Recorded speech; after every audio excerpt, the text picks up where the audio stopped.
Welcome to on the square. I'm your host, Mykal Kafi. We do have a guest in the studio, and I'm gonna have him introduce himself right now. Hey, I'm Kurt Love. I'm a professor at CCSU. I'm in education, and I got my doctorate at UConn in education, and happy to be here. And the topic for today is dealing with this month, Black History Month. And I'm not going to spend too much on the origins, but Professor Love will talk about that.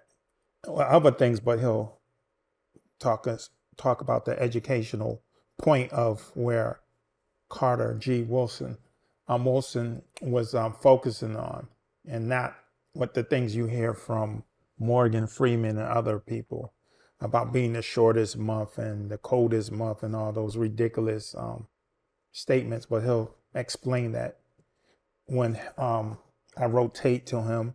I'm going to cover some of the stuff that I always cover because I think it just has to be repeated over and over again. Not to sound like the prime minister of information from the Nazis, but it was an effective tactic to repeat things over and over again. Also, part of this program is health, wealth, and self. And I got that from KRS-One, a hip hop rapper. And it's dealing with the most important thing is your health. And if you have good health, you have enough time to get wealth. And if you get wealth, you should know about a knowledge of self. So that's health, wealth, and self series. Then I break that up by working on yourself.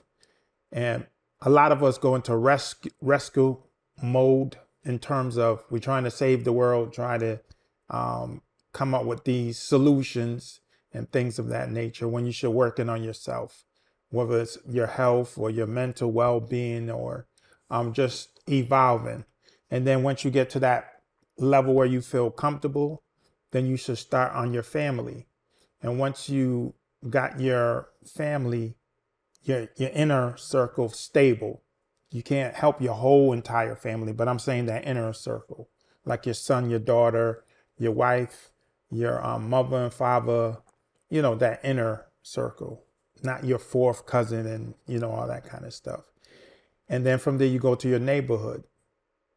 And so you try to make your neighborhood function the best that you can do. You're only one person, but you can either join an organization, but you try to have a connection to your neighborhood.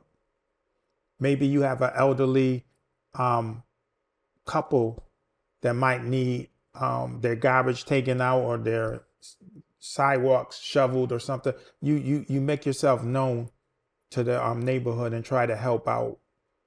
And so from there, you just keep growing. So I think that's very important. Work on yourself, work on your family, then you work on your neighborhood. And I'm not going to say the nation. The nation's out of control. So I'm just going to leave that alone. I do want to, Professor Love, we both talked about Black Reconstruction. This is a book, Black Reconstruction in America by W.E.B. Du Bois. We think it's a great book to read, to catch up on some of the stuff that you may have forgot or never learned about the society in America. So we're talking about right after the end of so-called physical slavery and the 13th Amendment, 14th and 15th Amendment, Reconstruction, and also after the end of Reconstruction, the Black codes, which is probably the same as slave codes and stuff like that. And he covers all that. And how deep he goes into? Do he goes back into the next century, or he just covered that Reconstruction period? Reconstruction period mostly, Okay, yeah, mostly. because that focus was really just on how the country was so unwilling to let go of these practices. Okay. And There's also another book which it deals with economics. It's called When Works Disappeared. I don't know if you ever heard that. The World of the New Urban Poor. And this is considered a classic. And I think it's in a lot of colleges, but it's outside of college mandatory reading from William Julius Wilson. This book was published in 1996. But what he's talking about, how the shift in urban areas or census tract where it went that you had some employment to totally decimated environment, just all kind of dysfunctional things. And what I mean by dysfunctional things, I'm talking about rampant drug selling and things of that nature. Because a lot of these jobs got outsourced. They went overseas for cheap labors, and you have to deal with regulation and all the other things what these greedy corporations invest in. And then I'm saying, why the workers don't get a decent paycheck? The shareholders get money, the CEO get money, the executives get money, but when it comes to the worker, they're struggling. And so those are a few things. And then myself, real quick, I on the political side, I vote for policies, not parties or personalities. So I don't want these guys yelling and over talking other people and things of that nature. That doesn't stimulate me politically. In terms of a belief system, I believe in functional spirituality, which means you're spiritual, but the things you do work on a physical plane. So it's not a lot of what they call in my neck of the woods spookism, just a lot of magic and stuff like that and stuff, but more things like you reap what you sow, things like that. So you can see karma, things you can witness things that's actually happening and not some kind of magic. And you're hoping that things are going to manifest after you think about it or pray for it, or I pray to be rich or my health improve. That's just iffy stuff, and that's just giving a touch on me just in case. And also, I don't like using the N-word, but on podcasts you see it a lot. Profanity, I try not to use it. You see that a lot. Name calling. I hate name call. I understand labeling because you're trying to let somebody know this person is a progressive, but I don't want to call him a Marxist. That's, to me, you're trying to put a label that makes that person negative and stuff like that. So I'm not, and I'll leave that alone. And then I have some list. When I went through the list of Black inventions, it was I didn't know it was that long. I know it was like around 350, 400 inventions. But when I was just going through them and stuff and picking ones that I wanted to talk about, it was just too much.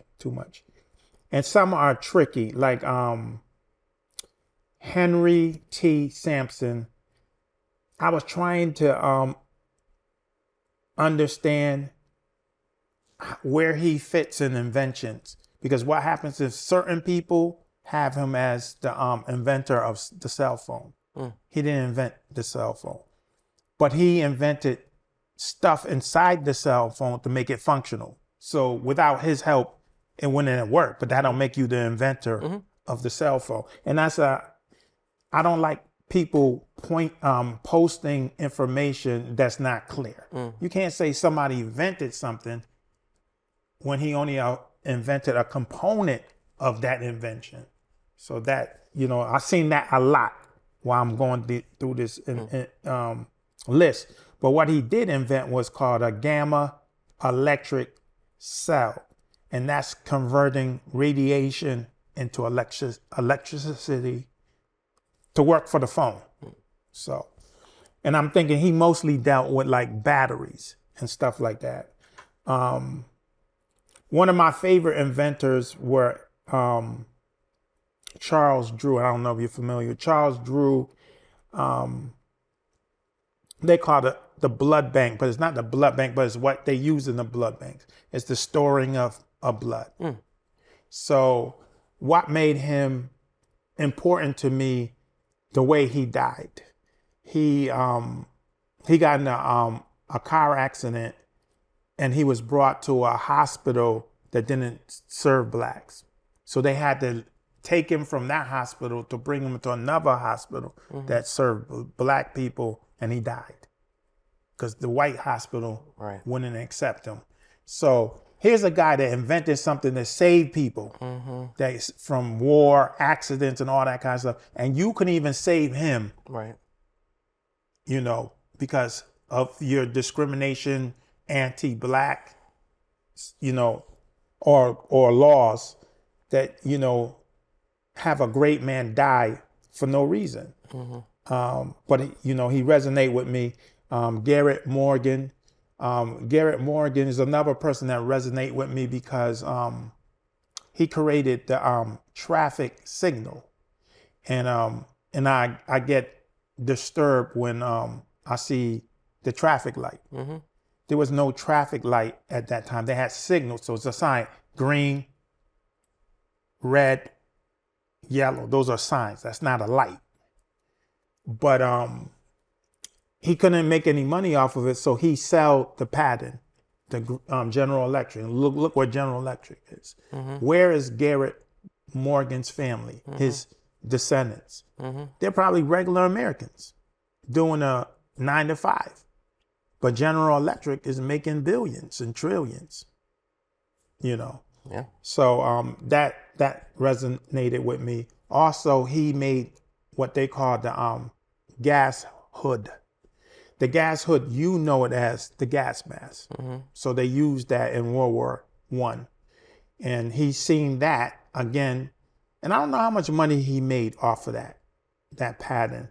But he was driving by, he seen a factory on fire, or a mine or factory, either or. It was on fire. He stopped with a friend. They had the inventions in the car, took it out, went there and rescued people, took them out. And when the fire departments across the United States found out that you can go into a place that's burning and it's all smoky, and you're not gonna, you know, breathe it in. Yeah, choke from the smoke, they ordered the hood from Garrett Morgan. When they found that he was black, they canceled the order.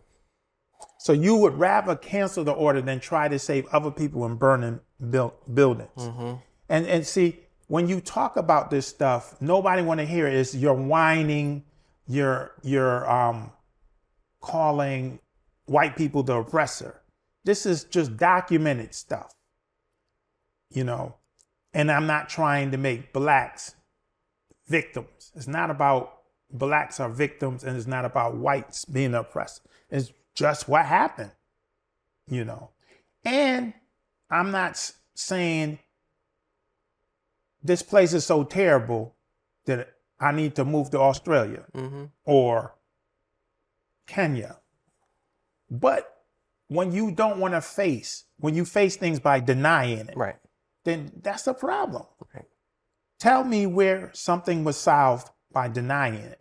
So, you know, or if you're trying to get restitution, that seems to be a big problem.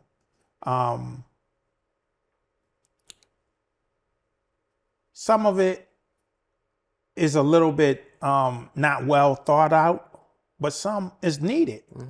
I can tell you in the late 1800s, this Italian person, because I only know one Italian, but it could have been a group Italian, in Louisiana, they got lynched. Their descendants, so we're talking about now, got restitution. So it didn't happen. They didn't get restitution when it happened. But they got restitution now.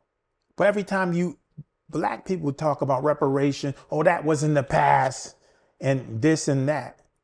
But this Italian man family got restitution for unlawfully lynching them.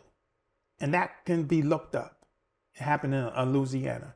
And then if we talk about the Japanese, when they was put in camps during World War II, you can talk about the so-called Eskimo. No, they don't call themselves Eskimo. That's a negative term or not political correct term, but they got restitution. The Seminoles from Florida that went all the way to Oklahoma, they got a paycheck. You know, slave owners, when Lincoln asked them to release those enslaved Africans, they got $300. The Jews, I mean, the list just go on and on. All kinds of people got restitution and reparations, but when black people ask for it, there's a problem. Oh, what's it called? What do you call it? Statute of limitation ran off, or the descendants are dead, so you shouldn't get anything. And then other people were enslaved. But that enslavement from other people were different kinds of, even the enslavement in Africa was different than the enslavement here. Africans were enslaved by being a prisoner of war, and they owe a debt. So if I borrow something from you and you want the payment from it, well, I shouldn't even say borrow. You loaned me something, I have to pay you back, and I become a debt holder to you. And I might have to give up my daughter as the payment, which is slavery, for that. How is that the same thing as United States slavery? It's a different kind of slavery. Same thing in Europe, they had serfs. That's a different kind of bondage. Indentured servant, that's a different kind of bondage. But the slavery here was permanent. Unless you save the master, the plantation owner, you save them because he's about to die for whatever reason. The house is on fire and you pull him out the fire or whatever. Then you get a grant freedom. But outside of that, you forever gonna be enslaved. So it's a different kind of slavery. And I think that if everybody else in the United States can get some kind of payment, why can't blacks here in this country? And but it has to be calculated correctly. You just can't pick up a number in your head and say this is owned. And the pushback is always, well, my family never owned a slave. That's true. Every white person in America their ancestors didn't own a black person. But when slavery ended, there was 4 million slaves. So who owned them? You know, and also corporations profited from almost every major corporation, from Lords of London, Aetna.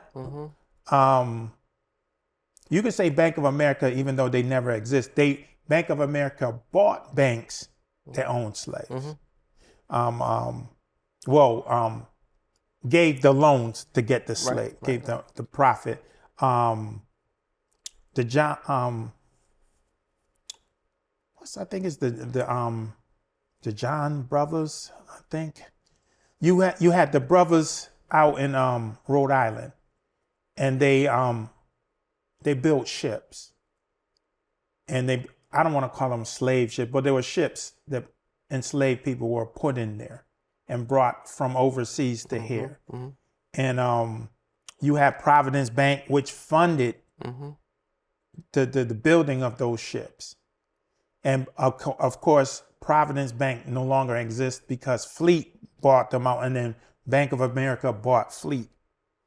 And what you call it, the big bank in Great Britain, Barclay Bank, will not acknowledge. Most corporations acknowledge their role in slavery.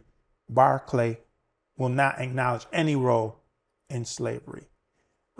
Even Lords of London insure slave ships. Aetna had an individual insurance policy on enslaved people. And you have all that going on. Even when you go to auction houses or any business that sells stuff. So everything don't have to be an auction house, but you're selling stuff like eBay, you're selling stuff. But if you notice their practice, they refuse to sell anything that's dealing with Nazi stuff. But they will sell slave products, artifacts and all that stuff. So you won't sell Nazi or Jewish Holocaust stuff, but you will sell products that came from the enslavement of Africa. People that was enslaved in this country. I just don't understand the I don't want to call it a double standard, but the picking and choosing what is okay and what's not okay and stuff like that. So all that kind of stuff that goes along with knowing what's going on, what Black people has been through. So this blanket statement that says that everybody's been enslaved, that does not justify the situation for Blacks in this country. And I'm using that term Black because everybody know what it is. If I start saying different ethnic groups for the same group, it costs who he's talking about. So we'll just use the terms Black and white. We know it's social construct terms that really doesn't mean anything. It's the human beings, but that's for another story. Right.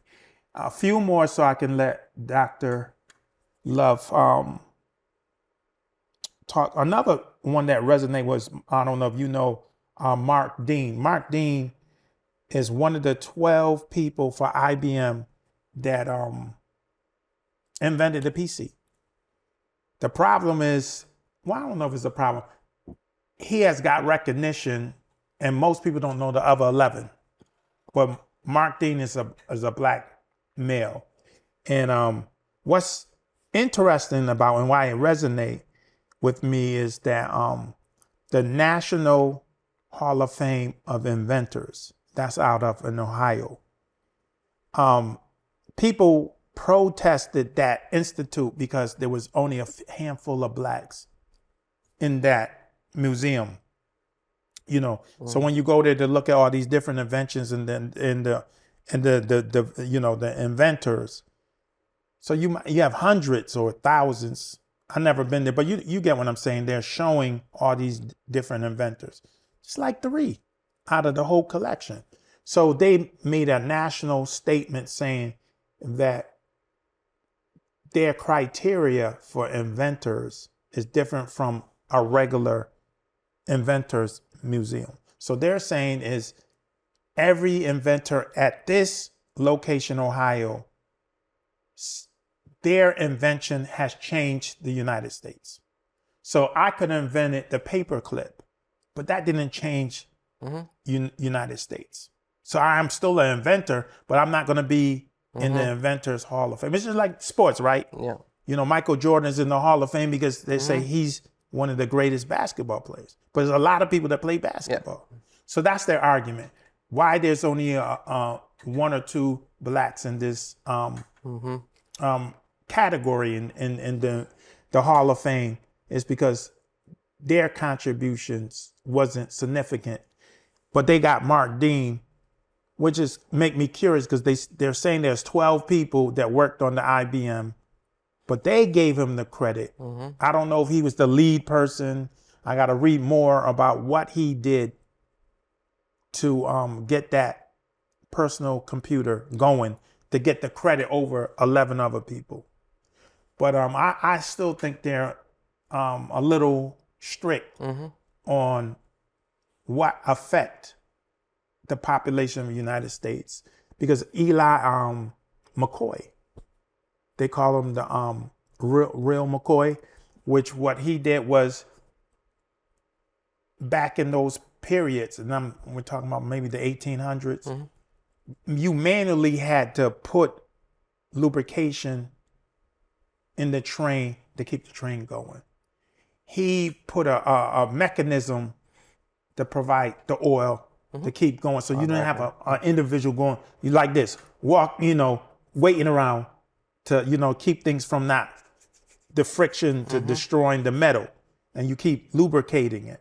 But he had a system that did it automatically. And they said it worked so well, that's where he got the nickname, the real McCoy.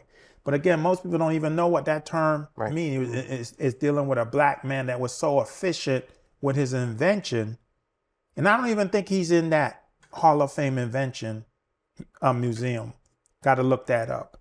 But that resonated with me. There's a lot of stuff, and I'm not going to go through all of them. Another one, I'm not too happy. It's an accomplishment, but it's a compliment pertaining to destruction. So Edwin Robert Russell, I think he worked on the Manhattan project. So that means you're making a nuclear bomb. So you can't really be too happy about that. But what he did, he chemically separated plutonium from uranium. And that helped that process for that bomb to be more efficient and being produced quickly for World War II. So, and that happened to be a black man. So if you listen to Elon Musk and Donald Trump, there's no black person ever did anything unless they're singing or dancing. That's the only contribution to the American culture, if you can call it, conquering a culture. But if you want to jump in right now and bring the educational part of this talk. So, yeah, thanks. It's your show, so happy to do it, everyone. I mean, obviously, there's so much to tap into with what you said there. The first thing that comes to mind is Carter Woodson. So, right, why do we have this Black History Month at all? Carter Woodson got his doctorate from Harvard. He was the third black person to do so. First was Du Bois. And he's oftentimes called the father of Black History Month, right? When he first started putting that idea out there, he was actually talking about doing it just for the week, right? And I think you and I talked about this. It was around Frederick Douglass, right? Right. And so there was that history behind it. He wanted to connect with contributions that have been made all throughout the history of this country and before this country. And he really agreed a lot with the premise that Du Bois put out there, which is that you need to do this full inclusion view of people in the country. This exclusion, it's very deliberate, and you talked about so many examples of I mean, the one that breaks my heart the most, of course, is the blood bank, right? Charles Drew. Yeah, that one is that's a powerful story. It's a sad story, and it's reflective and emblematic of the way things have been and continue to be in lots of different ways. The thing about history is that whoever gets to tell history gets to define who we are. And that's why there's always this battle around history with the storytelling. When the stories are allowed, that's where we find more about who we are and how we became who we are. When the stories are excluded, that's all about oppression. That's all about making sure that whoever the dominant voices are remain dominant. So understanding how history is told and how we acknowledge the things that people have gone through gives us a sense of identity of who we are now. And if we exclude things, we don't know how we got to be who we are now. And we give ourselves a false description of who we are now, right? So if we go back to stories like Thanksgiving and all these sort of, tellings of stories that are not really true, but we paint them in a certain way, we do that very purposefully because we want to consider ourselves in a certain light, right? And if we tell the truer stories of what happened, or at least what we know happened, and we're allowed to do that, that's where we start to get that fullness. And if you're going to ignore people's contributions to history, you're not going to let them into society. That's essentially what Woodson and Du Bois were talking about. And this is going back in the early 1900s, right? This is not a new idea at all, okay? So I just wanted to kind of go there for a minute. Woodson himself was asked about later in his lifetime, how do you feel about it just being 1 month a year and all that? And he goes, that was never the point. The point was that there was not any acknowledgement, period. And so to bring light to that, to have a dedicated time period during each year where we can have these discussions in a much more focused way, that's at least a starting place to start bringing in the bigger picture, right? But he never said, let's limit it to a week or a year and never have those conversations again. That was never the intention, right? And if you look around the rest of the calendar, there's months dedicated to various groups too. So obviously it's important, right? We do the same thing because it is that important to bring those stories and histories and contributions in. Because again, exclusion means that it really is just an extension of domination. If you want to keep people's stories out, that's because you're trying to dominate them. Right. Right? And say you're not as important. So I'm just going to ask you, since you said that, where you have certain people, and we know the certain people, yes, we do, saying that it's not necessary now. So your answer to that question, now, yes, yeah, it's not necessary now. Of course, it's like we're both sitting here going, we know how important this is. Is it important to have a billboard or bulletin board in a school that has pictures and stories behind folks so that kids can see that? Absolutely. Do kids get excited about that? Yes, they do. Yeah. I mean, this is still very relevant, and it's going to be relevant for the rest of our society. There's never going to be a time where we should just simply say, we don't need to do this anymore. All right. Let me sort of back up and say, the moment we stop putting effort into caring for each other, right? Caring for justice, caring for diversity, equity, inclusion, is the moment the dominant folks take over, right? It's not something that we can ever get to a point and say, hey, we did that, check, we're done.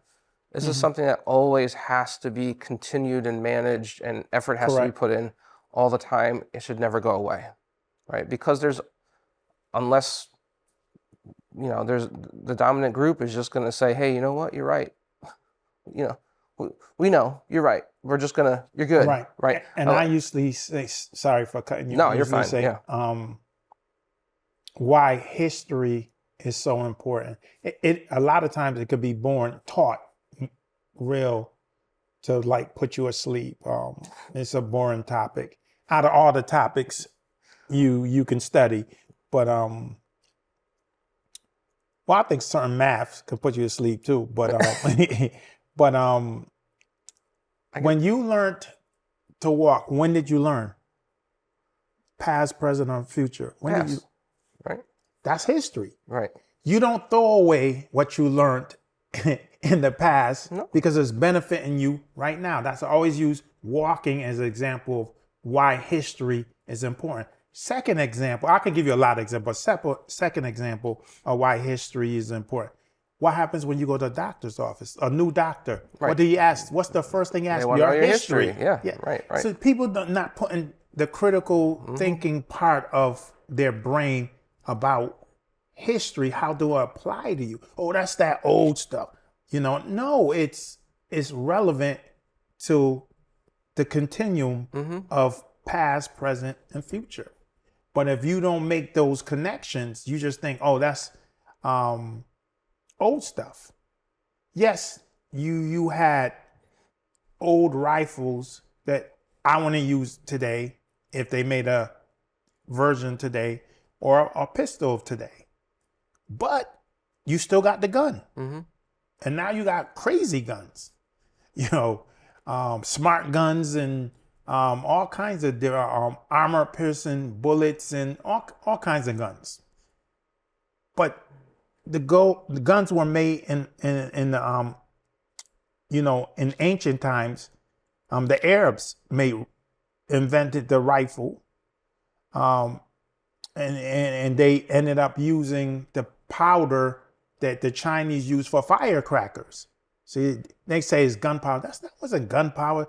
That was just sulfur powder that people use it for different purposes. But you decide to use that explosive powder to kill people, and you want to call it a gunpowder powder. But it's still stuff like what the Psalm says in the Bible. There's nothing new under the sun, But that's what makes history so relevant today. And you can finish up with what you were saying about the why is relevant. That's what we harping on a little bit on Black History Month. The last thing you were saying, were saying that they had other people acknowledged, like you have Women's Month and different groups, Heritage Months, and and I think this is the important thing. If you take nothing else from this conversation, it's that when people deny a story or deny an experience that it happened, they're trying to get you to not see how you've become who you are, and that's everybody, right? By denying Black history, I don't also know who I am, even though I'm not Black. Yeah. Right? And that's hard for people to connect the dots all the time, right? In our society, it's about giving people minimally what they need to survive, so that they're so caught up in chasing the minimalness of life that they don't have time to sit and think about what's important, right? It's a constant battle to survive, right? And if you're just fighting for survival, that's all you can think about. Correct. Right. Yeah. And then when your rest period is just sitting there streaming, right, trying to mindlessly detox from all of the stress, which I certainly understand. Commercialism. Right. Consumerism. Right. So So you just want to buy. Right. That's a very easy way to control people. So now you start removing historical understandings of who we are and how we got here. Right. That's a control mechanism. Yeah. I seen a guy open up for Amos Wilson. He's late, but he was a psychologist.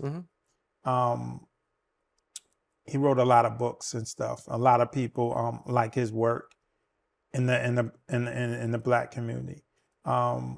This guy opened up, so it's a lecture. So he opens up to warm everybody up, and he gave an example of what you just said, but a very simplistic answer scenario to make you really understand what you just said.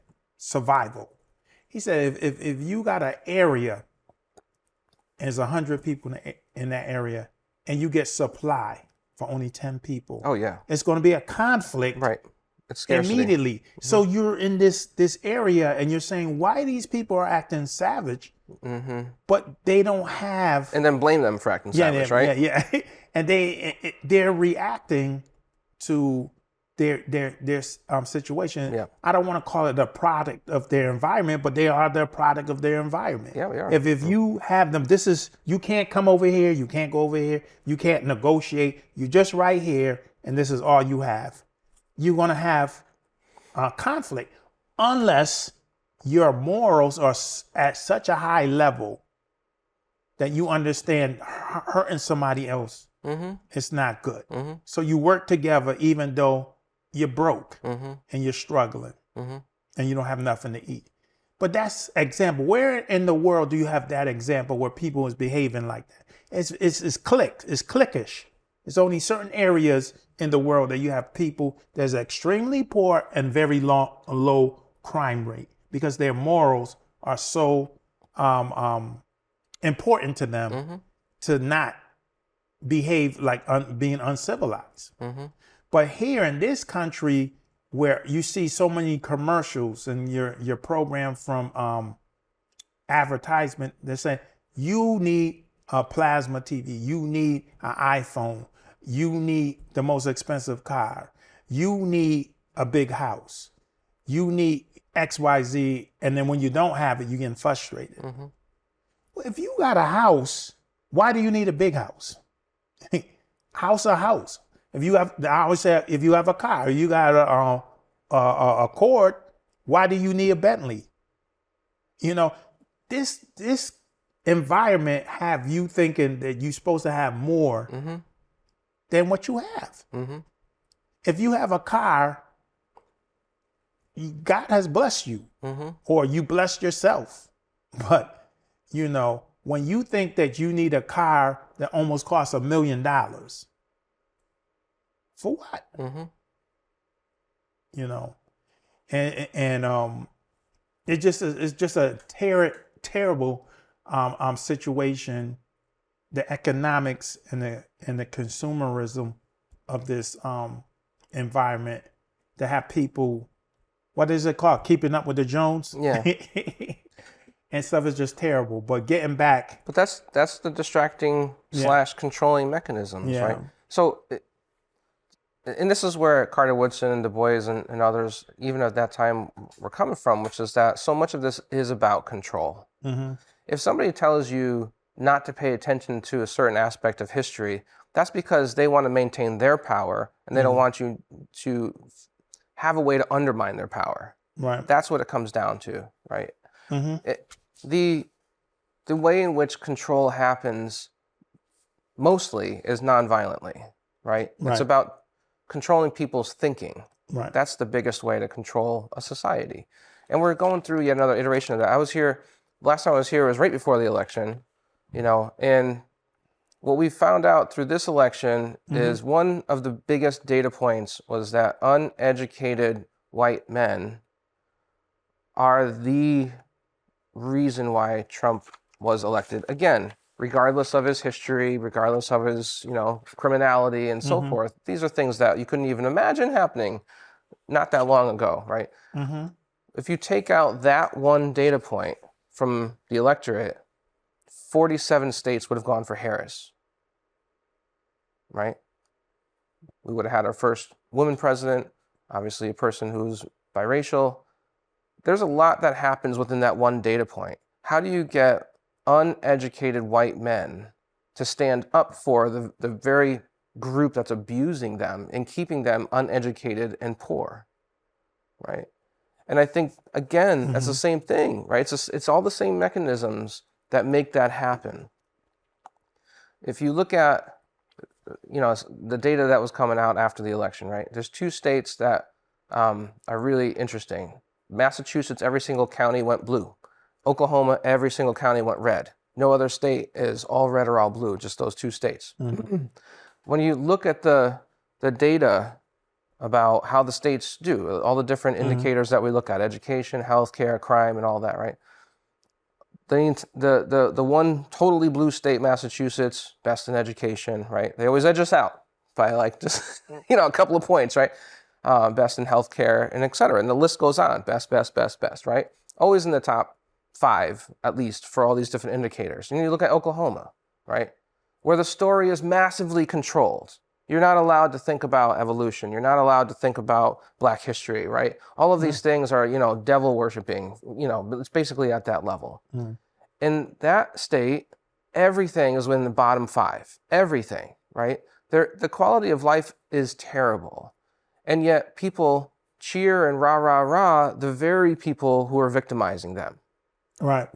And that's the difference. If you're looking for clarity around how any of this works and what the outcomes are, that's a very easy one to sort of wrap our minds around, right? And again, this is what Du Bois and Carter Woodson were talking about. This is what Martin Luther King was talking about in the Poor People's Campaign, right? You were talking about, you know, reparations earlier.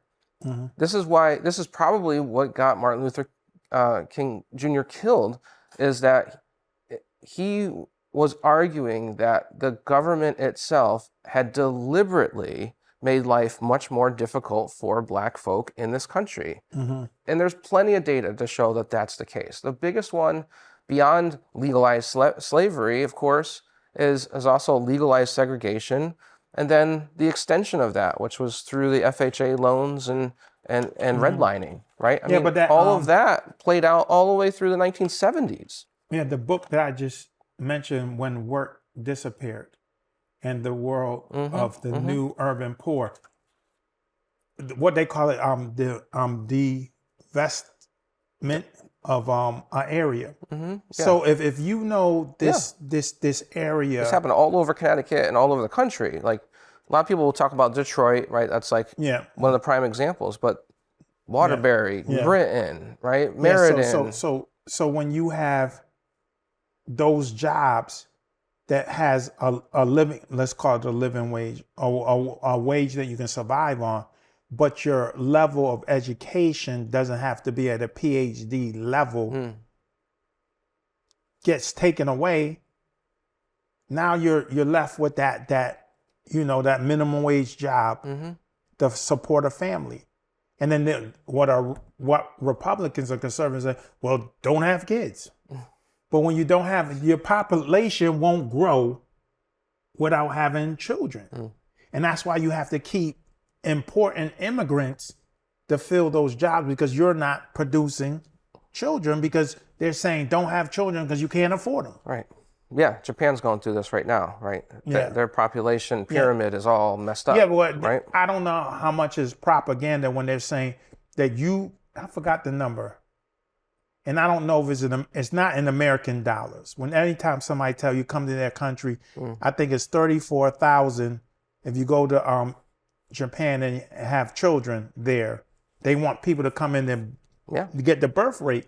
But those dollars, you're not actually getting $34, because I don't know what the exchange rate for the dollar for the Japanese money, but you're not getting $34,000. But it makes you want to jump on a plane and go to Japan and get a woman pregnant.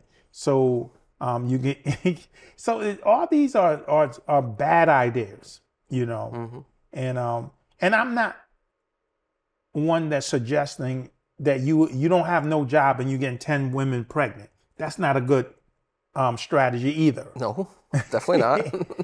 But if people are not having children because they put their career first, or they feel children are necessary, you're not going to grow the country, because this is a market economy that's based on buying stuff. And the first thing you're going to buy is for your children. Yep. It's what Christmas is all about. You don't run home because it's Christmas. I want a gift. You know that your daughter or your son want that gift. So that's what makes this whole system works. But if you mislead, it's propaganda, you misleading the people, then you're going to have a backlash from those decisions, But getting back to our main topic, Black History Month, I'm not a big fan of and you could comment on it. I'm not a big fan of going into a school system and saying teach histories of other people, because they're not sincere. They might do something to shut you up, put a percentage of the curriculum to shut you up, but they don't want to do that, and they don't want to do a good job of doing that.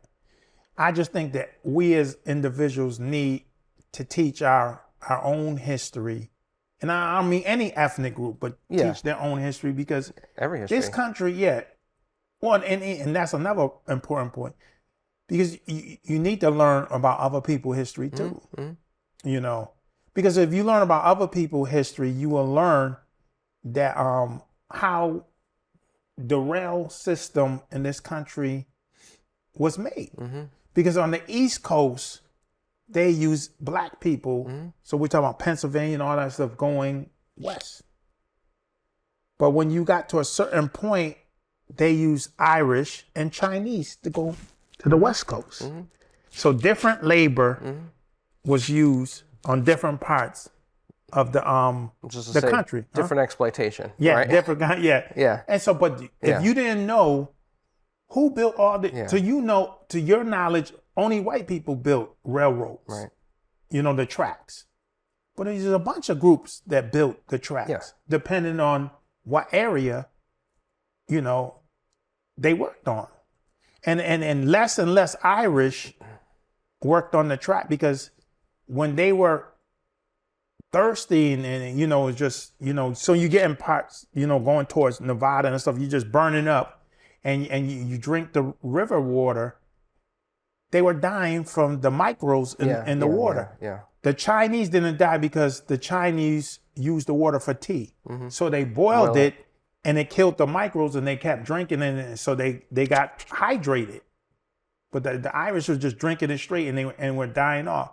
And they exploited the Chinese to keep it going. If they kept those Irish alive, they would have been with the Chinese, keep going all westward.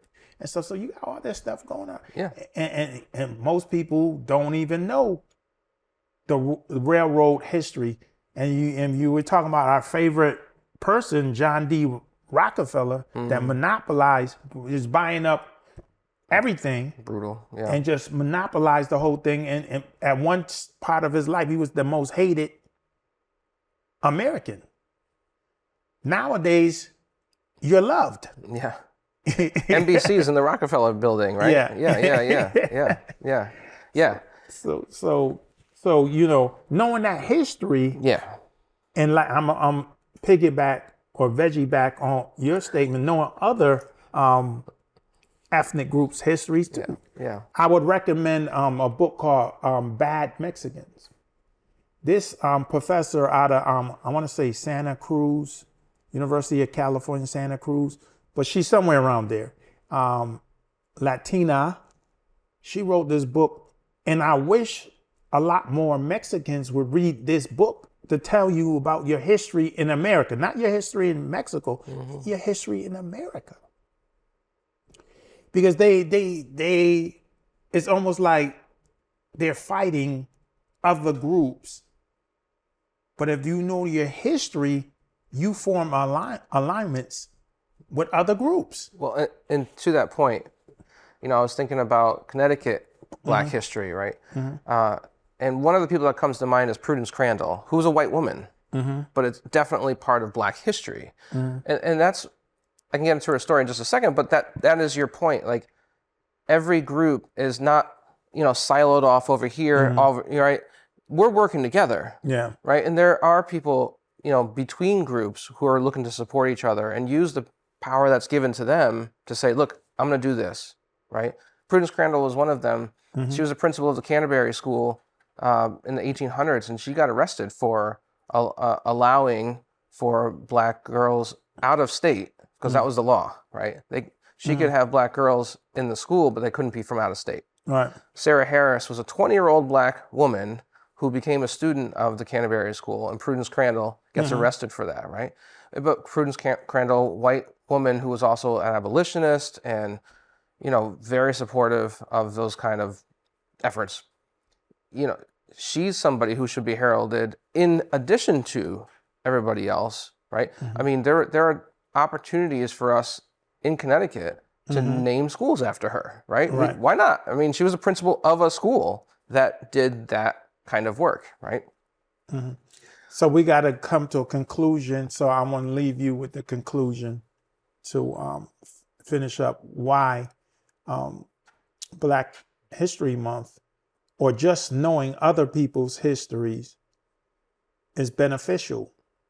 Very simple, right? The more we learn about each other and each other's histories, the more that we can help each other, care for each other, understand each other's stories, and not be in this constant void of understanding of each other, which creates confrontation. Or tribalism. Yeah. You know, for no reason. We've been just doused and drowning in the mindset of scarcity. We need to be in the mindset of abundance. Right. That's how we get through this. If we can get there. You know, I said that last time too, if we can get there. And that's the important piece for us to keep coming back to. Yeah. It kind of remind me with what's his name? The one of the craziest Andrew Jackson. That's his name. Oh God, yeah. Now, when they sent him down to Louisiana, they was having let's call it a revolt, for a lack of a better term, by the natives. And the natives were coming to Blacks in that area for help, to fight the establishment, which was led by Andrew Jackson. but it was a lot of, I don't want to say arguing, but there's a lot of negotiating going. It just wasn't a happy. The blacks are being exploited, and the natives were being exploited. But the fact they had to argue while the person's at the gate, to the white, both groups out. Right. They were focused on the so-called Indians, but both was neither had a preference. It was get rid of them. Yeah. Right. Yeah.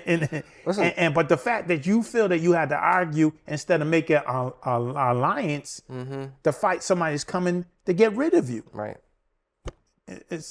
But because you don't know that you're being exploited, and you don't know you're being exploited, and divide and conquer and scarcity, what you said, all these different variables, but you would let, I need something and you don't need nothing, get in the way of, even Bacon rebellions was another example where whites and blacks joined together to revolt. Right.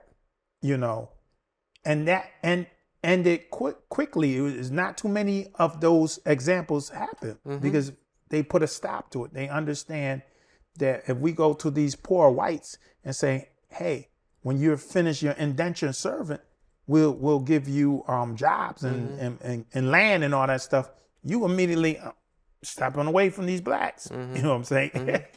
Yeah. So, I mean, this kind of exploitation. Europeans came here in what we now call Connecticut, and the battle between the Mohegans and the Pequots, they exploited that so they could hurt each other. I mean, right? You get the Treaty of Hartford comes out of that, which basically wipes out the Pequots, right? But it's all European driven. They're just using those things against people, right? And what we're taught is that the Pequot was dominating the other Indian tribes. So the Europeans rounded up the other tribes to fight the Pequots. Right. So they're bad people. Right. Yeah. All these, and it's all who wins out. Not the Pequots, not the Mohegans, the Europeans. Yeah. So, we want to thank our viewers for tuning in for this Black History Month. We tried to explain and summarize the situation neatly. Is more than that, but just if you want to learn more, a little appetizer. Yeah. If you want to learn more, you could Google it and do some research. But we thank you for tuning in.